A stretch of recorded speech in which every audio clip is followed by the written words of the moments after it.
ದಯವಿಟ್ಟು ನಾನು ಹೇಳೋದು ಜಗತ್ತಿಗೆ ಸಾಧ್ಯದ್ದನ್ನು ಕೊಡಿ. ಕೊಡಬೇಕಾದ್ರೆ ದುಡ್ಡೇ ಕೊಡಬೇಕು ಅಂತ ಹೇಳ್ತಾ ಇಲ್ಲ ನಾನು. ಒಂದು ಒಳ್ಳೆಯ ನಗೆ, ಒಂದು ಒಳ್ಳೆಯ ಪ್ರೀತಿ ಮಾತು, ಒಂದು ಮೆಚ್ಚುಗೆ ಬೆನ್ನು ತಟ್ಟೋದು. ಕೊನೆಗೆ ಏನೂ ಇಲ್ಲ ಅಂದರೆ ಕಷ್ಟದಲ್ಲಿರೋರು ಹೋಗಿ ನಿಮ್ಮ ಜೊತೆಗೆ ಇದ್ದೀನಪ್ಪ ಅಂತ ಹೇಳುವಂಥದ್ದು ಇದೆಯಲ್ಲ, ಇದೇ ಕೊಡೋದು. ಅದಕ್ಕೆ ನಾನು ಎಲ್ಲ ಕಡೆ ಹೇಳ್ತಾ ಇರ್ತೀನಿ, ಶಾಲೆ ಅಂದರೆ ಲಾಂಡ್ರಿ ಅಲ್ಲ. ಲಾಂಡ್ರಿಗೆ ಏನು ಮಾಡ್ತೀನಿ, ಕೊಳಕ್ಕೆ ಬಟ್ಟೆ ಹಾಕ್ತೀನಿ, ಅವ್ನು ಒಗೆದು ಐರನ್ ಮಾಡಿ ತಂದು ಕೊಡ್ತಾನೆ. ಶಾಲೆ ಅದಲ್ಲ, ನಿಮ್ಮ ಮಗು ಅದು. ನಿಮಗೊಂದೇ ಮಗು, ಶಾಲೆಯಲ್ಲಿ 40 ಮಕ್ಕಳಿದ್ದಾರೆ ಅಲ್ಲಿ.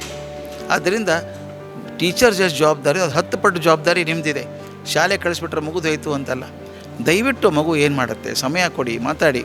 ಶಾಲೆಗೆ ಹೋಗಿ ಬನ್ನಿ 3 ತಿಂಗಳಿಗೊಂದ್ಸಲ, ಟೀಚರ್ ಭೇಟಿಯಾಗಿ ಕೇಳಿ ಮಗು ಹೇಗೆ ಓದ್ತದೆ. ಆಗ ಮಗುಗೆ ಅನಿಸುತ್ತೆ ಅಪ್ಪ ಅಮ್ಮ ನಿಜವಾಗ್ಲೂ ಕಾಳಜಿ ಮಾಡ್ತಾರೆ ನನ್ನ ಬಗ್ಗೆ ಅಂತ ಅನಿಸುತ್ತೆ.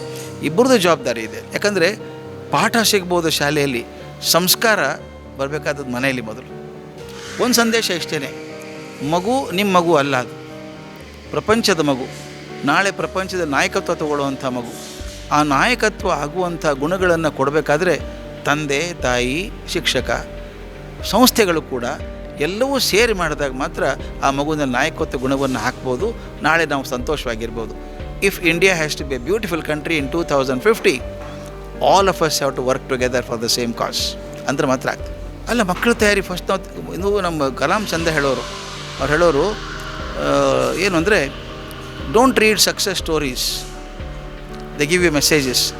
Read failure stories, they give lesson for your life ಅಂತ. ನಾವು ಮಕ್ಕಳನ್ನು ಸೋಲೋಗಿ ತಯಾರು ಮಾಡಲೇ ಇಲ್ಲ, ಬರೀ ಯಶಸ್ಸು ಅಂದ್ಕೊಂಡ್ವಿ. ಎಷ್ಟರ ಮಟ್ಟಿಗೆ ಮಾಡಿಬಿಟ್ವಿ ಅಂದರೆ, ಒಂದು ಸಣ್ಣ ಫೇಲ್ಯೂರ್ ಆದರೆ ಕುಸಿದು ಬೀಳ್ತಾರೆ ಅವ್ರು, ಆಗೋಲ್ಲ ಅಂತಾರೆ. ಅವ್ರು ಹೇಳಿ ಫೇಲ್ ಆದರೆ ಏನು ತೊಂದರೆ ಇಲ್ಲ, ನಥಿಂಗ್ ರಾಂಗ್, ಮತ್ತೊಮ್ಮೆ ಮಾಡ್ಬೋದು, ತೊಂದರೆ ಇಲ್ಲ. ಲಿಂಕನ್ ಜೀವನ ಮಾದರಿ ಆಗಬೇಕು. ಮಕ್ಕಳಿಗೆ ಹೇಳಬೇಕು, ಫೇಲ್ ಆದರೆ ಏನು ತೊಂದರೆ, ತಪ್ಪೇನಲ್ಲ, ಮತ್ತೊಂದು ಸಲ ಗೆಲ್ಬೋದು. ಆದರೆ ಫೇಲೇ ಆಗಬಾರ್ದು ಅಂತ ಎತ್ಕೊಂಡು ಕೂತ್ಕೊಂಡಾಗ ಅಕಸ್ಮಾತ್ ಫೇಲ್ ಆದರೆ ಎದೆ ಹೊಡೆದೋಗುತ್ತೆ. ನನಗೆ ಸೋಲು ಅಂತ ಹೇಳಾರೆ, ಯಾಕಂದರೆ ನಾನು ಅಪೇಕ್ಷೆ ಪಟ್ಟದ್ದೇ ಆಗಿದೆ. ನಾನು ಮೇಷ್ಟ್ರು ಆಗಬೇಕು ಅಂದ್ಕೊಂಡದ್ದು ಮೇಷ್ಟ್ರೇ ಆಗಿದ್ದೀನಿ. ಸೋಲು ಅಂತ ಆಗದೆ ಹೋದರೆ ಕೆಲವೊಂದು ಆಗಿದ್ದಾವೆ. ಕೆಲವೊಂದು ಸಲ ನಾನು ಭಾಳ ಜನ ನಂಬಿಡ್ತೀನಿ, ತುಂಬ ನಂಬ್ತೀನಿ. ನನ್ನ ಸ್ವಭಾವ ಅದು. ಬೇಗಲ್ಲ ಇಮಿಡಿಯೇಟ್ ನಂಬಿಡ್ತೀನಿ, ಬಂದುಬಿಡಿ ಅಂತೀನಿ, ಕೊಟ್ಬಿಡ್ತೀನಿ. ಏನು ಕೇಳಿದ್ರು ನಾನು ಯಾವುದೂ ಇಟ್ಕೊಳ್ಳಲ್ಲ, ಏನಿದ್ರೂ ಕೊಟ್ಬಿಡ್ತೀನಿ. ಅದಕ್ಕೆ ನನ್ನ ಜನ ಅಂತಾರೆ, ನೀವು ಮೋಸ ಹೋಗ್ತೀರಿ ಭಾಳ ಅಂತಾರೆ.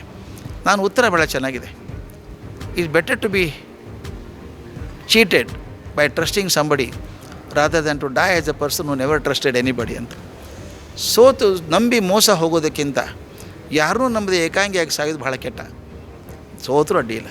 ಆದರೆ ಒಂದು ನನಗೆ ಖಾತ್ರಿ ಇದೆ, ಅಕಸ್ಮಾತ್ ನಾನು ನಂಬ್ಕೊಂಡಿದ್ದೀನಿ ಯಾರಾದರೂ ನಾನು ಮೋಸ ಮಾಡಿದರೆ, ಇದುವರೆಗೂ ನಾನು ವಿಚಾರ ಹೇಳ್ತೀನಿ ದಿಲೀಪ್, ಖಂಡಿತ ಪ್ರಾಮಾಣಿಕವಾಗಿ ಹೇಳಬೇಕಾದ್ದು, ನಾನು ಮೋಸ ಯಾರೂ ಮಾಡಿಲ್ಲ. ಮೋಸ ಆಗಿದ್ದು ನನ್ನ ತಪ್ಪಿನಿಂದ ಆಗಿರಬೇಕು. ಆದರೆ ಎಷ್ಟೋ ಜನ ಮೋಸ ಅಂದವ್ರು ನನಗೆ ತುಂಬ ಸಹಾಯ ಮಾಡಿ ಹೋಗಿದ್ದಾರೆ. ಸೋಸ ಆಗಿಲ್ಲ ನನಗೆ ಬದುಕಲ್ಲಿ. ಅದಕ್ಕೆ ನಾನು ಹೇಳ್ತೀನಿ, ದಯವಿಟ್ಟು ನಂಬಿ, ಜನನ ನಂಬಿ ಮೋಸ ಹೋಗೋದು ವಾಸಿ. ನಂಬದೇ ಯಾರನ್ನೂ ನಂಬದೇ ಇದ್ದಂಥ ಮನುಷ್ಯ ಆಗದೇ ಇರಬಾರ್ದು.